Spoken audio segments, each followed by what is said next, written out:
Sundag Athletics, you're the one here who actually has a business that depends on going uphill and people essentially paying to take part in those sports. So with that, why don't we start with you, and we'll just go down the line and finish up with Steve. I'm going to let each one of these guys talk about 10 minutes about what brought them here and why they're here, and then we'll have a group discussion, and please feel free to ask questions and we'll find out what's going on. This event's unique in that we're actually going to talk about the future of the sport and moving forward. So Eric? Well, thanks for having me. Can you guys hear me okay? Everyone can hear me on the mic? Cool. Well, thanks for coming today. Again, thanks Mike and the Aspen Historical Society. Been here now, gosh, almost 33 years, coming up on that in September. I can keep track of my anniversary in Aspen because I moved here on my 21st birthday back in 1982. Took a little time off college. It was kind of like the movie Aspen Extreme. Bunch of guys moving from the Midwest in a van, except we were from Wisconsin. I had my 3 buddies with me. And I was fortunate that I had been able to vacation here in the 70s to not only see Aspen at that point in time, but to fall in love with Aspen, like probably all of us have. And then, like I say, I've been living here since then. Discovered, I guess, uphilling, my first experience with snowshoeing back in the early 80s as cross-training really for cycling.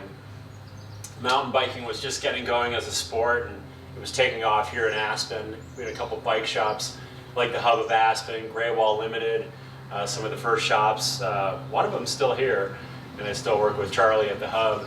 But wanted to discover something to stay fit in the winter for the cycling, mountain biking in particular in the summer, and found snowshoeing. And back then we had either a choice of big, long wooden snowshoes or shorter, heavier even, metal, which was like a heavy aluminum back then. Sherpa snowshoe, they were called. But soon after, into the early 80s, lightweight aircraft aluminum would be designed over in Leadville by Bill Perkins, who started Red Feather. And there was a famous story of Bill going to the top of Independence Pass from Leadville on his Red Feather snowshoes, handing off a box of snowshoes to Bob Wade, who had gone up on Sherpa snowshoes, handed off the first Red Feathers that then came down to Aspen, and then saw the explosion really of modern day lightweight snowshoeing on, again, these 24-inch aircraft aluminum, Hypalon deck. The design, of course, has changed a little bit, and we've seen some innovation in snowshoeing, but now uphilling has really expanded out, and even back then, of course, it was being done on skis as well. I never quite took to that. I guess I was just stuck on downhill skiing, but we've seen the evolution now through the years, higher level athletes and athletic performances, incredible innovations in equipment. The uphill culture, I think, is something that's gradually just built in Aspen.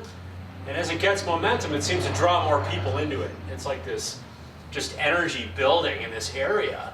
And people see how exciting it is, how fit people are getting, the adventure component, all these different elements. And I think all of these working together is what's bringing uphilling, well, gradually up and building in this area. And I'm really excited to hear from our Mayor, Steve, today about the economy with uphilling. I think Aspen's in a perfect place to take advantage of that. Obviously with our natural environment, the professionals, we have all the infrastructure we need to build uphilling, to share that with people from all over the world. And also to help our fellow locals discover it, try it, get in at an appropriate location, get the skills you need. That's what we like to pass along with Sundag Athletics is what are the techniques, what are the skills, what are the smart ways to train, those kinds of things, and how do you enter as a first-time uphiller, or say even fine-tune if you're a racer. So I love it. I love sharing the passion. Again, happy to be here today and share some of that with you guys. So thanks so much for being here. Just a quick question for you. So what do you find people coming to Aspen now are requesting? What do they want to do?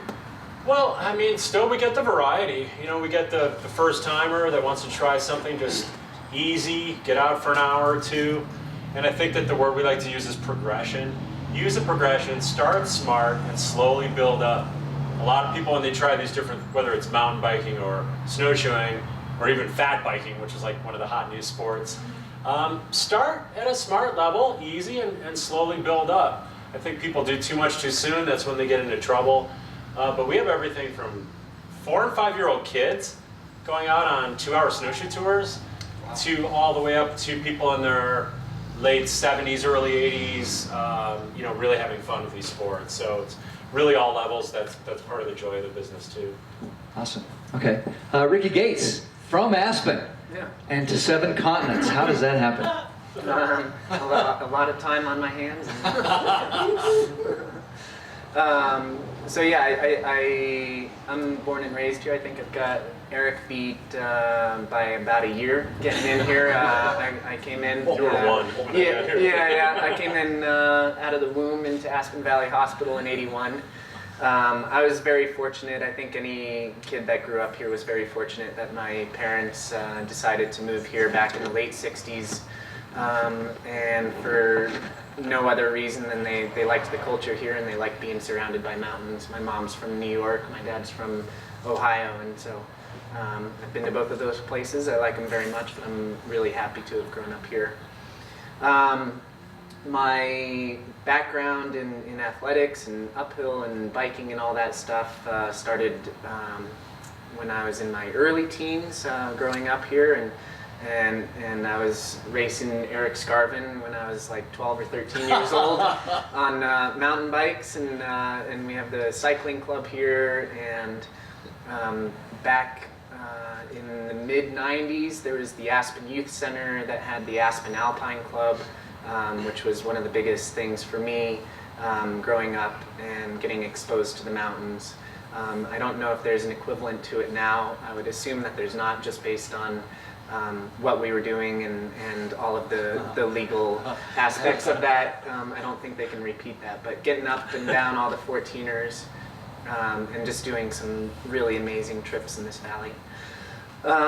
And so, let's see, I ran cross country here in high school, and then went to college, and then after college was not ready to settle down into any sort of job, and so I started racing in Europe, and that went on for 3 years. And the connection that I'm going to make here is that when I was racing in Europe, I saw a completely different kind of interaction with the environment that the Europeans have as opposed to what we have in the States. On any given weekend for about 4 or 5 months straight, you had your option of 2 or 3 different races going up a mountain somewhere in the Alps, whether it be in Italy or in Switzerland or Austria, Slovenia, France, southern Germany, and it was something that I hadn't really seen at that point, and certainly not to that level, and something that I very much fell in love with. So standard start in town, they close down the streets, you get a whole bunch of people out there, and then you race to the top of a mountain, be it a 1,000-meter climb or 3,000 foot climb, and that's where the race finishes, and everybody gets together and starts drinking. There's a meal up there, and you just kind of sit around and appreciate this sort of lifestyle that you have in the mountains. So that was until my mid to late 20s, and then kind of since then have concentrated more on being in the States, and then just due to a transient lifestyle and chasing a girlfriend around the country, and only here about I'd say less than half the time, only a few months out of the year, but still kind of consider Aspen and Woody Creek my home. So yeah, I mean it's amazing to me the progression that's happened over the past several years.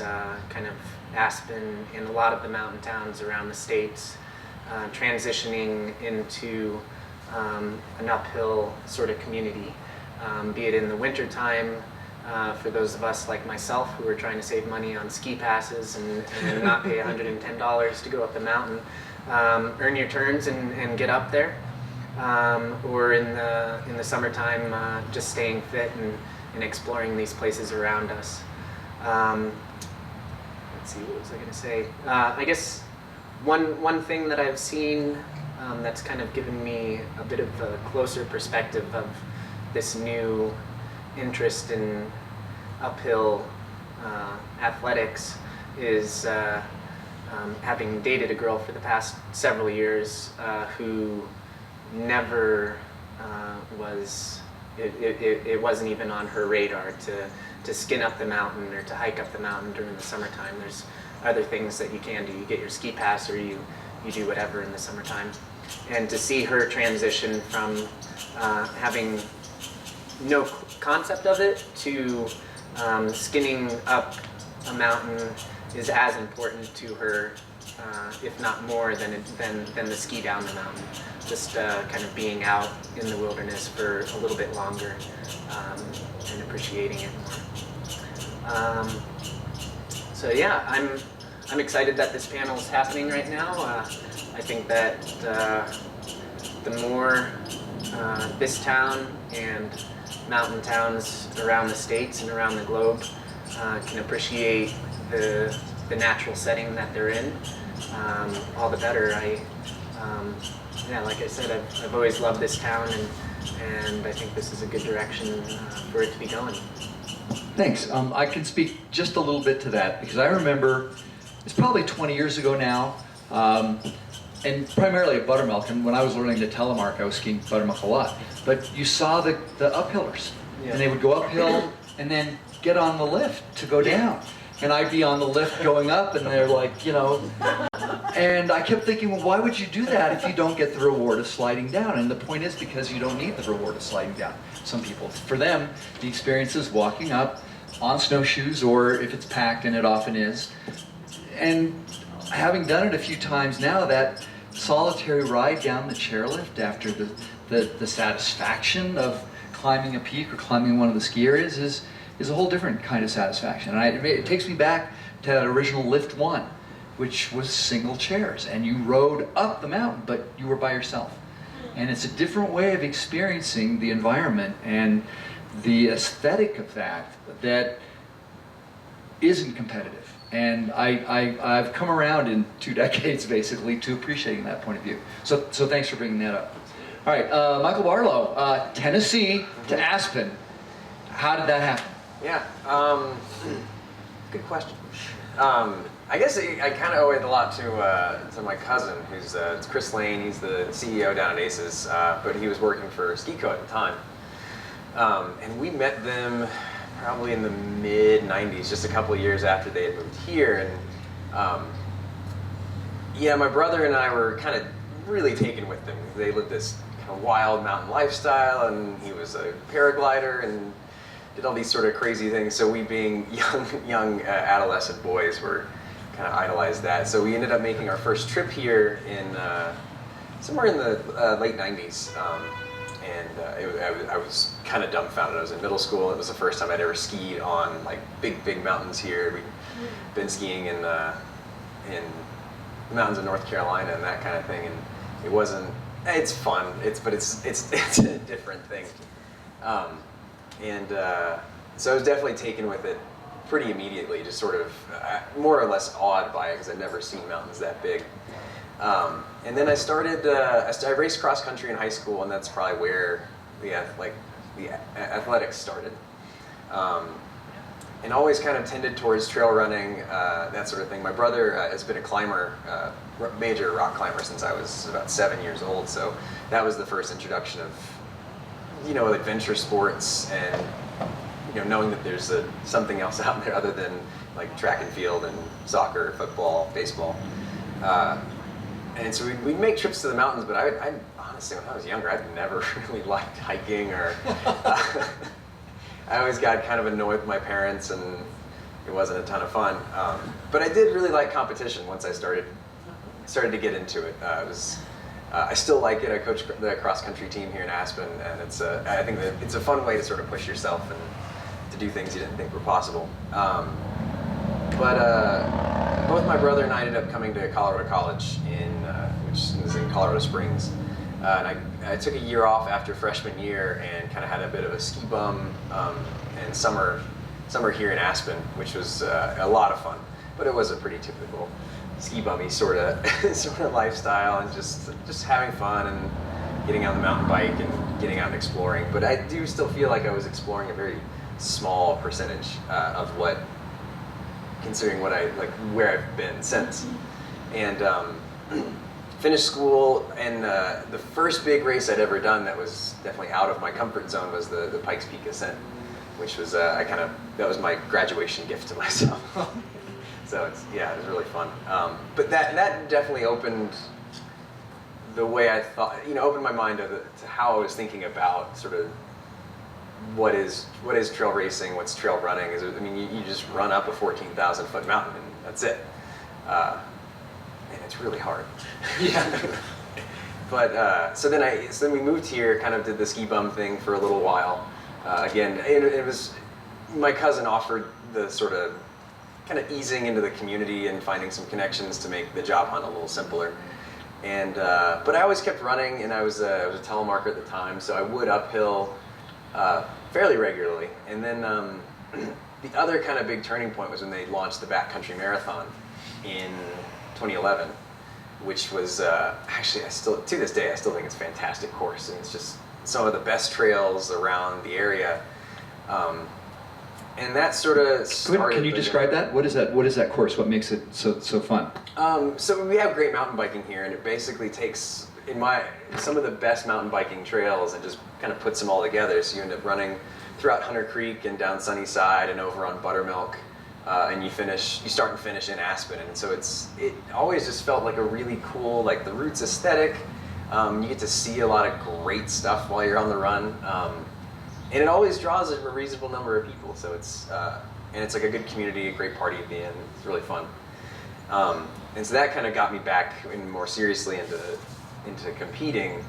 That was also after I met Ricky for the first time, and I was still kind of doe-eyed when he was talking about his successes in Europe, because he'd come and work his tail off in the winter and then go race around in the summer. And I just remember that was sort of the first time I was thinking that you could kind of use racing and running to sort of promote travel, and where I got kind of getting this idea that there's more to running than just the running, which I'll kind of touch on a little later in just a sec. But so we started there, and then I started taking it more seriously, and then started learning more about this evolving sport of kind of mountain running, and where it sort of blends mountaineering and running, for lack of a better term, people going on steeper terrain and more dangerous stuff. Heck, sorry, it's okay. It's an alarm. And as I just learned more about it, and it turned into kind of that my training schedule would just sort of take me out into the mountains, which was honestly the best part of it. You go out and it's like the mountains are your playground, and the playing becomes training, and it's like kind of the greatest thing in the world. So starting there, but I always had the issue through the winter that I would still uphill, but I would just ski in the winter and have fun, and then started seeing some of the ski mountaineering gear come out, and I knew, I'd seen it around there. Two of the best competitors in the country live here in Aspen. These guys, Max Tam and John Gaston, and it's Pete, by the way, John's brother Pete, that gave me your name. Right. So yeah, and Pete too. Actually, I couldn't forget. Pete just doesn't compete. He's very fit. He just doesn't race. And I got my first pair of like the really lightweight stuff, which it's surprisingly fun. But on the descent, and I kind of went off the deep end. I started just skinning twice a day at night. I got headlamps, and the really cool thing that I found was, uphilling still a great way to stay in shape. It's a great training for like later in the season when the snowpack gets a little safer, so that you can go out and spend longer days and be fit. But the cool thing about this like super lightweight gear was it was a new way to kind of interact with these mountains, and suddenly you're no longer restricted on where you go. You can skin up wherever you want. You can take the skins off, take the skis off, where you want. And so that was the really fun part. So, traditionally on Aspen, you mostly take the straight uphill route that goes up the kind of gut of Aspen. And, suddenly with this, you can do it on other gear, but it's really cumbersome. But suddenly, you can kind of go wherever you want. and especially if you're out of the operating hours, you're almost unrestricted as to where you can go. And so that just got really fun. I remember the first time I did it at night, it was like a full moon, and I skinned up 1A, and I think illegally went along the traverse between 1A and the dumps, and I turned my headlamp off, and it was just sitting there looking at like the moon glow over the mountain, and I was like, all right, I'm hooked. And it was just this, it was different because I'd already been uphilling, and it went kind of to this new sort of really aesthetic kind of place for me, and I love it, and it's such a blast. And so that's usually what I do in the winter. So there's a link for you, and this goes a little bit to what Marol said this morning, is, you know, the equipment as it changes and gets lighter, and yet as capable or more capable even of the descent, it's keeping him in the game. I mean, it's true of all recreational skiers of like my age, that the equipment keeps me, and competitive is the wrong word, but it keeps me skiing the same things I've been skiing my whole life. Yeah. Because, you know, as our joints deteriorate and all the rest of our skills decline, the skis and boots and everything else is so good now. The clothing technology is so good now that it makes us feel the same as I did when I was a kid. I feel the same as I did. So the technology is part of what took you to that next level of what you're doing. Yeah, absolutely. I mean, I hate saying that gear has an impact on it, but when you have the disparity sometimes with the way the rapid acceleration, I mean, this is really in the last probably 5 years or less that we've had this just massive acceleration. I think investment in materials, technology, and just people who kind of care about it. And it definitely affected sort of the way I interacted with the surrounding environment, and that's that's probably my favorite thing about skiing and running is it's such a great way to kind of move through the mountains, and because we're in Aspen, they're right at the doorstep, and that's definitely why I've stayed here. Okay. You know, I've had ample opportunity to depart over the last several years. I moved here permanently in 2006. Okay. And 2009. First in 2006. They're upside down. Yeah. So the equipment maybe is a good part then to move on to Steve, because first, Steve, I want to hear your story like theirs too, but there's another level that we're going to talk about, which is how to expand that within Aspen. And I know that having the sponsors and the equipment manufacturers as part of that is important to you. Right. But first, let's just hear about you, okay? I came in December of '95. It's going to be 20 years for me on December 15th. My first roommate in town was Eric Scarver, and I lived in his attic. Did he know? Not at first. Quiet as a It mouse. was pretty casual back then. Dude, okay if I sleep here? It was one of those. There was a price to pay though, because we were right next to the mountain, right over here, next to the mountain rescue building. Across from Hickory. Oh, When that alarm goes off in the middle of the night, Right both in my Steve window. and I would hit our heads from our beds to our ceilings when that alarm go whoa, right into our window. The old mountain rescue. I was in the attic. You couldn't. Yeah, there you go. You couldn't stand up. It was like the height of my space was about 3.5 feet. So I spent my first year in Aspen. About uphill. I taught myself to snowboard on Aspen Mountain when snowboarding was not allowed on Aspen Mountain, if you remember that. Remember, Aspen was one of the last Last bastions of skis only. of skis only, right? Last areas to allow snowboarding. So I would get my snowshoes, Eric, and strap a board on and hike up at 5:30 or 6 a.m. before the lifts open, and then I taught myself coming down Spar Gulch and having the whole mountain to myself. That was that's when I started packing up. There was no helmets back then, let's be clear. Yeah. There were no helmets, that's right. Yeah. So while snowboarding was not allowed on Aspen Mountain, I went out one morning early to be strategic and secret. And when I got down, John Norton was there, who was the vice president at the time of the Aspen Ski Company. I thought, I'm kicked out of Aspen, I'm done. Better him than Pat O'Donnell, who then later became a snowboarder. Right. And John Norton said, "How was it?" He was like that. Jealous. Yeah, it was great. So that was fun. That's when I started. That was back before snowboarding was around. it's so interesting to hear these generational changes. I was a sprinter in high school, and then I have an older sister who ran the New York City Marathon one year in the early 90s. And she said, come down and watch. So I watched my sister and her husband run the New York City Marathon. And I said, well, if she can do it, I can do it. So I got into marathons, and then back then, marathoning, you were nuts to run a marathon. You know, today it's commonplace. You just did a marathon, that's all. back then, running a marathon, 26.2 miles was a big push. So I run a lot of marathon. I ended up running about 60 or so marathons. I've been Boston 10 times, and I was pretty competitive. I was in the top maybe in these big races, not so much Boston, but some big races, I would be in the top maybe 1% of the runners. I always kind of finished high in my age group, but I was just a citizen runner. I wasn't a competitive runner, but I did fairly well, and that provided a basis for me. That's really why I came out here to do all the backcountry stuff. So that was my early running base that allowed me to get involved in backcountry. That's kind of why I showed up in Aspen. Okay, now the uphill. Then one day I started expressing my opinion on the way I think Aspen should go, and here I am as mayor. So so be careful what you say. Yeah. There are days on our mountains when there are more people going uphill than there are going downhill, and I'm up on skinning. This has to do with skins. And for those of you who don't know what skinning is, it's a piece of cardboard with glue on it. You stick it on your ski and you walk up the mountain. That's what we're talking about.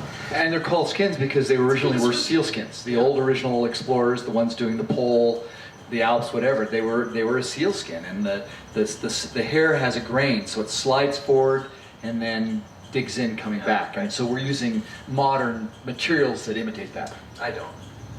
Oh, okay. In fact, you put them on backwards, right? Yeah. Still the authentic seal. Fresh seal each year. That you capture in the Roaring Fork. Yeah. The Roaring Fork white seal. River otter works. That's yeah. You can patch them together. Yeah. This is an exploding niche in the ski industry, and I thought there's an opportunity for Aspen to be at the forefront of this, and it should become the epicenter of uphill fitness in North America. And just like Ricky said, there's kind of skills or passion around this there that is slowly coming here. And because Aspen happens to be the anchor of the two of the biggest ski races in North America, both the Grand Traverse and the Power of Four, both anchored here, it was a natural, I thought, transition from that to become the center of this. Is there anybody here who doesn't know what the Power of Four is? Could you give a quick description of what that is? Power Four, it's a race started maybe 4 years ago. Ski company puts it on, and it traverses all of our mountains. You start in Snowmass at 6 a.m., goes up Snowmass, down the backside of Snowmass. You ski across the backcountry, up into Buttermilk, you ski down Buttermilk, cross the Arc Bridge, you hike over to Highlands, you hike up Highlands to the top of the bowl. You ski down the bowl, you hike up from the bowl to a little trail called the Congo Trail, which takes you down through the woods over by Castle Creek Road, cross Castle Creek Road, till you hit Midnight Mine, climb up Midnight Mine to the backside of Aspen, get to the top of Aspen Mountain, the gondola, and then you ski down. So it's just a little fun day. That's the Power of Four. Anyway, that ends in Aspen. So at the end of, I built this concept, and I've discussed it with a number of levels, both locally, a number of local athletes, ski manufacturers. I've talked to our state politicians, I've talked to our senators, and I've actually been to Italy and met with some of the largest manufacturers of this stuff, companies like Dynafit and Scarpa, La Sportiva, about this concept around making Aspen the epicenter of this. And for me, that means not just events and having great athletes here, although that's part of it. It is really about the physical placement of these companies in our community or in our valley, around which we can build a local economy. And my real dream, Garrick, and I know you'll love this, Ricky, you'll too, because your roots are here. What I really saw was a shifting culture. And it had to do with the evolution of our local economy. And my dream, not to get involved in politics, would be to move us away from this boom and bust development cycle we see that causes so much frustration in this town, to where our economy could be based in something that speaks to our core values And I believe our core values are rooted in the spirit of skiing. Because I think at our base, we're a ski town at heart. We always should be. So it's about capturing this niche, perhaps bringing a type of economy or jobs here that attract a certain kind of person with a certain kind of values that speaks to the preservation of our mountain town culture that keep Aspen the fabulous place we are. That's kind of how all this stuff works together. So, and there's a lot of momentum around this. In fact, I was in Vail yesterday. I'm meeting with our fellow skiers. I'm sorry. Yeah. Oh. It's a great place. It's just fun for us to make fun of them. Yeah. I went for a run yesterday morning early. Before this meeting I had to go to, I was up about 6 a.m. running through Vail, and Vail's a wonderful place, but it's really different. Every piece, what I noticed was every piece of grass is perfectly manicured. Perfectly manicured, and it wasn't, at 6 a.m. I was kind of frustrated that it wasn't quiet. They're firing up the lawnmowers to mow the golf course, and the big beer trucks are dropping off their deliveries, and the cars are kind of zipping through. I really wanted the peace and quiet and all the solace of a mountain town. And even at 6 a.m. I couldn't get it. I was kind of trying to weave my way through town. Anyway, so I was in Vail for this meeting. Our ski towns met, and I talked with the governor's office, and they had representation there. And I met with the Office of Economic Development and International Trade, and they're talking about, I pitched it to the governor as part, tell me if I'm getting too political here, Mike, I want to take you down the road. Our governor Hickenlooper, has a concept around bottom-up. It's called the Blueprint for Colorado's build our economy from the bottom up, where each region would develop economy around things that kind of, Makes sense. where they have assets. So I developed this plan, and I took it to the governor. And I talked with their office, exactly, and I gave the same story I said, and I actually had to sit in their office and explain to them what skinning was. That's why I said, well, it's this piece of cardboard with glue on, you stick it on your ski, you walk up the mountain. Yeah. Now imagine sitting in Denver on top of one of these 40-story buildings at the Office of International Trade, and they're going, because, and I'm talking about this mountain culture, and they're thinking, are you nuts? Anyway, but I've had an industry meeting here. I put everybody in a room last summer on the bike race we had a year ago. Heads of these companies. I went down to Boulder and I knocked on the doors of every company that has a presence there. And I had this conversation. Steve Skadron, mayor of Aspen, I believe in mountain town culture, is epicenter of uphill fitness in North America. I want to build this local economy thing. I want Scarpa. I want you to be in our valley. And here's what's going on. Here's the next step, and I want you to come to a meeting. Then I went down and I knocked on the next door. All these companies are in Boulder, but I want them here. And I said, La Sportiva, Steve Skadron, mayor of Aspen, uphill fitness, epicenter, blah, blah, that whole thing. I want you to come have a meeting. We come. I made a connection with every single one of them. And we had 20 of these people. Also, Michael Rote was there. Mike came. We had local representation of manufacturers. I had represented Senator Bennett's office, the two people from Governor Hickenlooper's office, to build this foundation. The point is, there is gigantic momentum around this, just as these generations change. And as I said, back in the 90s, when I started running marathons, that was a gigantic deal. I came out here, and as we were talking earlier, I run this loop called the 4-Pass Loop. It's out behind the Bells. It's 28 miles. It's brutal. You go over 4 mountain passes, it's 10,000 vertical feet. For me, it's about a 7-8 hour day. For these guys, it's probably 5 hours. Yeah, but Ricky's going down. Actually, Ricky, I'm mad at you. I'm going to tell you why. But back then, that was a big deal to go do it, because you never saw anybody. Today, Michael's going out tomorrow on a training. It's become like common training to do this. But that has to do with this evolution of sport and the evolution of culture. And what was a big deal to like Eric and I and Michael, 20 years ago, is commonplace today. And that's why I see this opportunity for this kind of economic momentum. Ricky, and I want to challenge you for a second. As we all are, and I know Eric, you'll perhaps even more so than I am, you're very protective of our core values in this town. And when I go out and I run something like the 4-Pass Loop, I didn't do it because I was trying to be a world-class athlete. I did it for love of the mountains. Michael, as you were saying, really passion and connection back there. When you took Lance out on a run, when Lance Armstrong showed up in town, that showed up on the front page of the newspaper. It's a big celebrity. It's the best athlete in town, Ricky, and a major celebrity going out on the front page. That becomes a destination then for everybody. Everybody who wants to face the same challenge. So it kind of, in a sense, exploits or promotes something that was once pristine and private now becomes kind of commonplace. It's one of the frustrations I have with something like Outdoor Magazine. You know, they'll have this gorgeous shot of some beautiful vista, and they'll slap on there, you know, 10 reasons, 10 most pristine places you must visit, and then we're all going out there. Formerly pristine. So Ricky, it's something maybe you want to, just a challenge how we you know, keep the places we love, yet, you know, as they become more popular or accessible. Michael, maybe you want to comment on that. Also, and Eric, let's hear your thoughts. Eric and I had a discussion earlier about North Star. Yeah, It's the same thing. It's exact local example, in-town example of exactly that. Yeah. Rick, I'm not really mad at you. I'm really mad because you ran it 5 hours, took me 8. That's what I'm really mad at you. 4.5. Can I throw something out there? I was researching these guys because Ricky and Michael are new acquaintances. I came across, is it Strava or something like that? It's a website. Yeah. So Barlow here this month, 262 miles, 56,000 vertical feet. That's is that typical or is that light or Yeah. heavy? Well, That's typical. It's pretty typical. Okay. In the winter, it actually gets more because you can ski down. You don't Is have it to- scary that I can find that out just by going online? A little bit. A little bit, yeah. Gotta make sure when I make my profile. Yeah.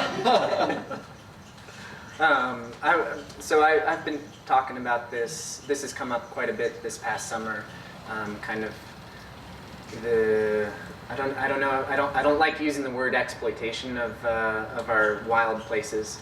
But at any rate, I was out on the Appalachian Trail with a friend of mine. He was trying to and successfully broke the Appalachian Trail record, 2,200 miles, goes from Georgia all the way up to Maine. And he did it in 46 days. He broke the record by 3 hours, just barely, the skin of his teeth. But at any rate, the debate came up quite a bit. It brings a lot of publicity onto this trail. And people are saying it's going to get overrun, and the trail just can't handle that. And I guess my argument is that our society can't handle us not taking advantage of these beautiful places anymore. I would love to go do the 4-pass loop and not see anybody, but I would love even more to go out there and see 200 people doing the same thing and really enjoying what this town is about. And so if we go down that road, our obstacles are how do we make it so that that's sustainable out there. An ethic. It's an ethic. It's promoting an ethic that everybody who does that takes care of it at the same time they utilize it. And I'm not sure we're there. Yeah. I think that's the challenge. Be caretakers as well as partakers. Yeah. Ricky, it's a good point.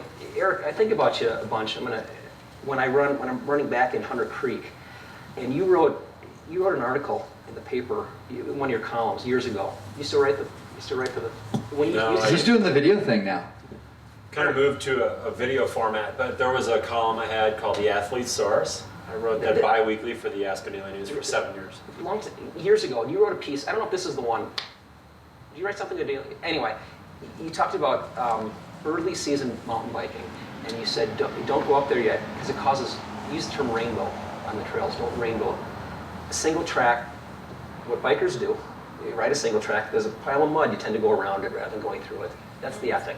So the trail starts to rainbow. So Eric, when I'm running those single tracks, what used to be tight single tracks, and the most common places come down Iowa Shaft, you dump into the valley. All that stuff is wider now and fatter. I would say that is lack of an ethic. Every time that trail grew beyond what it was originally, its original design, Eric. And I think about that column that you wrote about 15 years ago, whenever that was about. It's interesting because, we want to, all of us want to be out there sharing that passion, on this panel, and we want to turn people on to these areas, these activities, the health and fitness, the adventure and all that. But as the numbers go up, and now we're seeing whether it's Buttermilk on a full moon or North Star Nature Preserve or these areas where there's more people, and it's partially that, but more the behavior and how we can all do, and I mean all of us here can do a better job in educating people. This is how we do it in every way, you know what I mean? From a technique standpoint, from an equipment standpoint, from an etiquette standpoint, to be responsible, because there's a big difference between like 500 people in North Star well-behaved and 500 people in North Star not very well-behaved. 100 people not very well. And there was about 1,000 people Yeah. there on the 4th of July. I witnessed that. It was like a circus. And it may have been okay, except for there's not ample parking on either side of it. And again, people just don't quite, they kind of think it's like the backcountry is like a party destination.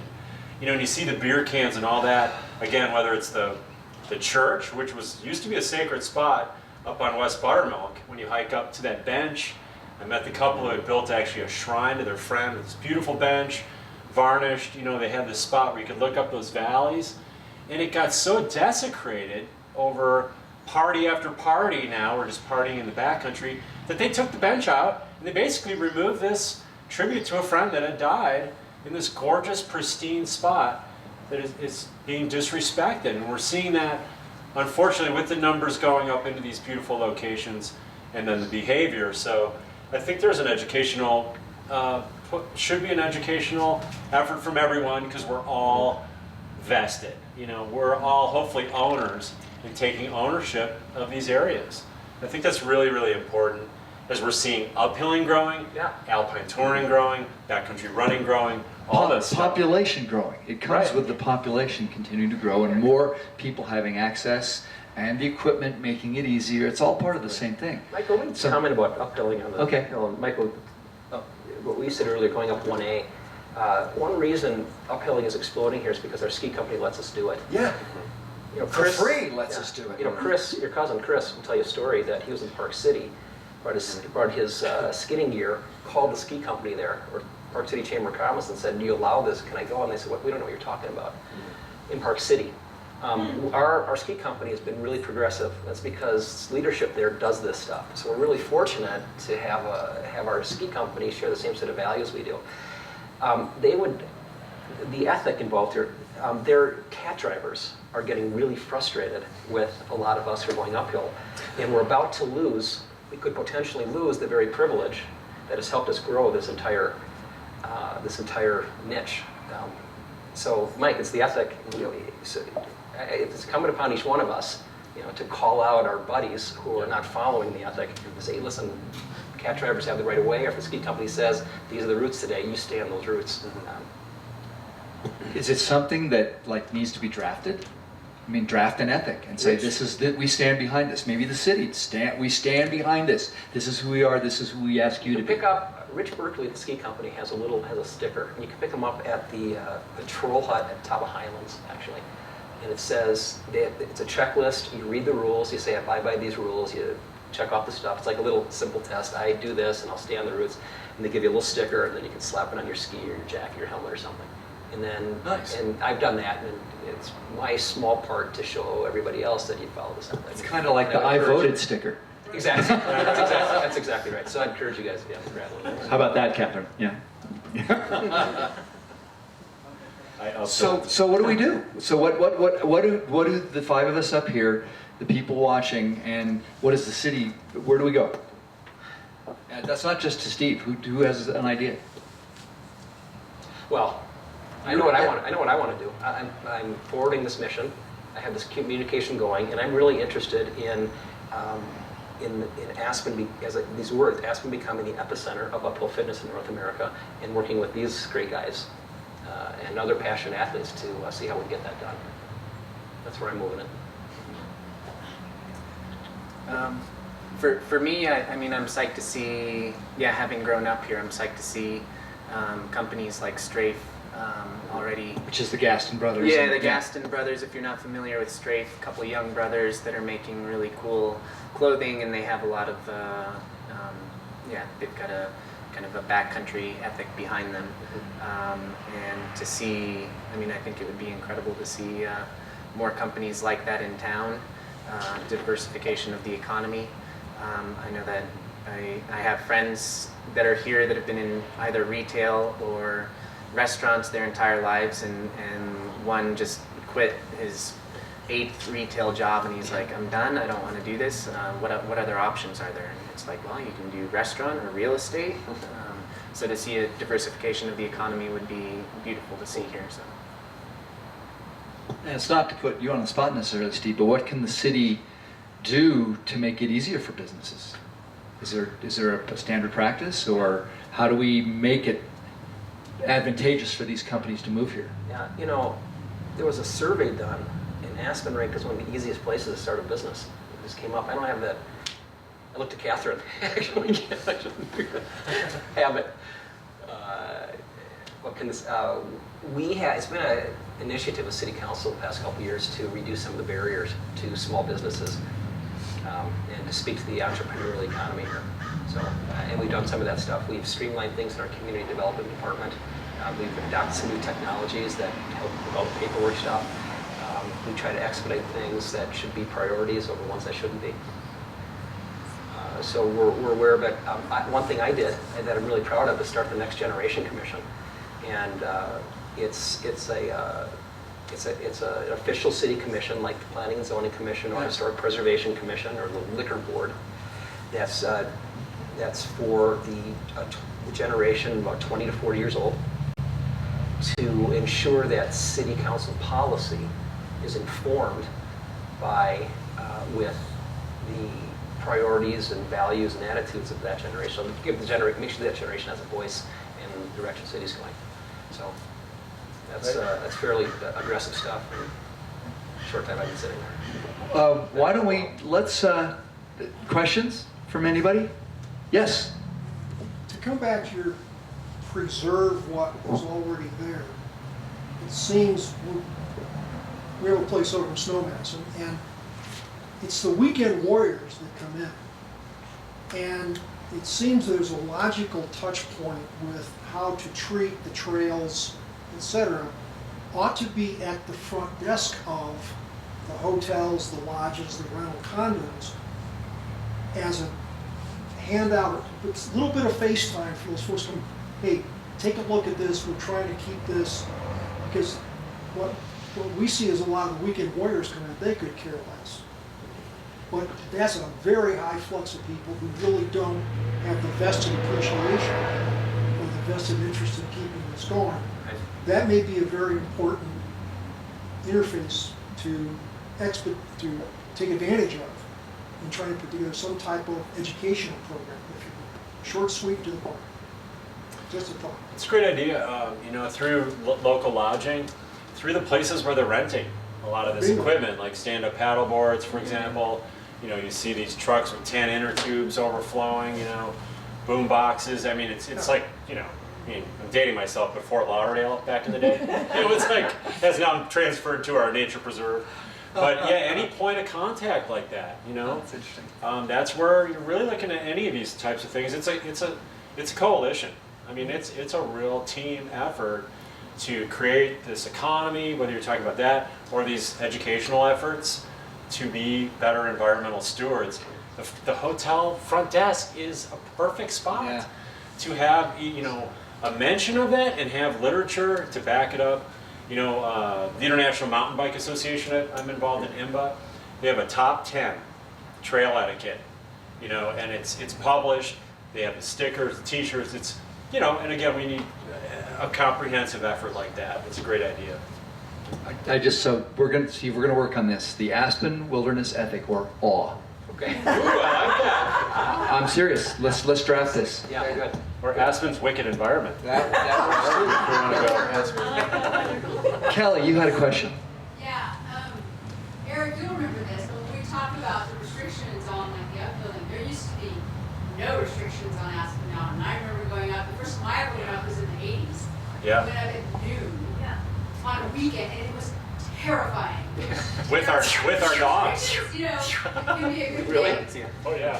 But and I have to say another comment is that you talk about the weekend warriors, but I know some athletes in this town, and I have to say some of the rudest people are some of the best athletes. Unfortunately, I think sometimes there's a sense of entitlement that goes along with I'm the fastest, I'm the whatever. So I think it's not just the weekend warriors, but. My question to Steve, not to put you on the spot, but I know you're used to it, but our uphill initiative, what is the other half of that? What is it that, so that we don't bring so many people here and wreck it or Yeah. whatever. Yeah. Love it to death. I mean, what do you have that part in place yet? I love questions that are prefaced with, not to put you on the spot. Your blood pressure starts to rise. Okay, there we go. Yeah. Kelly, you're right. And as I said, for me, it's not about generating events. It wasn't about more events, this whole initiative. It's not about the events. And I actually spoke again, a couple years ago, the Grand Traverse team, believe it or not, came to Aspen during our budget. Aspen gives money to the Grand Traverse. Back then, they were asking for $1,500 to get this summer run going. And I actually said, and I'm a runner, and I'm in the backcountry, and I said, no, I don't believe there should be yet another event coming across our ridge.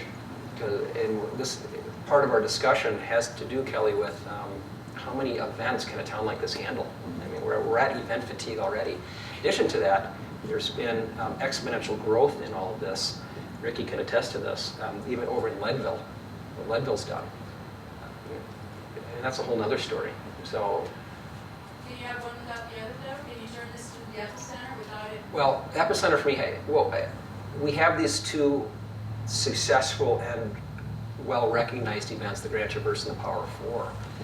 My whole mission was about this preservation of mountain town culture. I'm going to repeat myself now, in a way that lures a kind of business, that brings a kind of job that a certain kind of person follows, like Ricky's buddy, who's been working in the restaurants.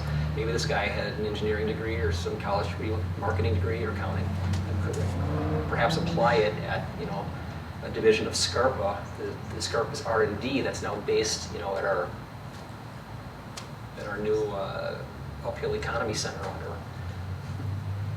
That's how I envision it, Kelly. It's not about the events. It's not about marketing Aspen to generate more people here. It's about shifting the economy away from what has been done simply because it's done that way, in a way that speaks to our core roots. It's a little bit of a paradigm shift. So that's how I see it. It's not about the events. It's very much about the kind of local economic infrastructure and moving us from here. And it's easy to say it'll never happen. We have a momentum. It's a big money town, and real estate's going to take over. But Nina gave me a tour yesterday up at the barbecue. Just take me in this tour, by the way. It's fantastic. You see what happened here. You see what the 1880s were. There were 12,000 to 15,000 people in town with smokestacks digging stuff out of here. The place was a Industrial wasteland. industrial wasteland. It was awful. It was absolutely awful. That economy shifted, and then we all know the story. The Benedicts came, or Pepke's, and it became an intellectual center, and then we became a real estate, Hollywood center, or real estate center. These economic shifts happen, and I think we, as locals, have the opportunity to drive what our future looks like. And I see it capturing our historic roots, and here's an opportunity. So, Kelly, that's how I'd answer that. Great. Yes. I have a question for Ricky. You talked about cycling in Europe and the United States, but you haven't talked about the other 5 continents. So I worked as a dishwasher in Antarctica for a little while. For one of the research stations, or Yeah, at the South Pole. There's a 2-mile. I really wanted to do this 2-mile race that goes around the South Pole on Christmas Day. It's called the Race Around the World. You get 24 time zones in about 15 minutes. It's as close as I'll ever come to time travel. So that was that, and then all the rest of them have just been races: South America, Asia, Europe. Recently visited my sister in Africa, who is working in Uganda for a nonprofit there, and that was a lot of fun. We ran up and down a 14er there. They don't call them 14ers there, but yeah. So. How long did you have to work in Antarctica to 4 be able to months. race? 4 months. Yeah, to run a 2-mile race. commitment. That's But it's a lot commitment. cheaper than paying for a tour down there. Yeah. Panel, thank you so much. You guys are great. Thank you, Really guys. appreciate being here. Thank you very much. Coming up later today, we have a couple of character presentations. Greta Uhl and Fred Iselin. Yep, 4 o'clock. So come back for that. And then tomorrow, our noon conversation is Aspen 8,000 feet to 8,000 meters with Chris Davenport and Neil Beidelman. Thank you very much. Thanks, you guys. Thanks, guys. Thank you.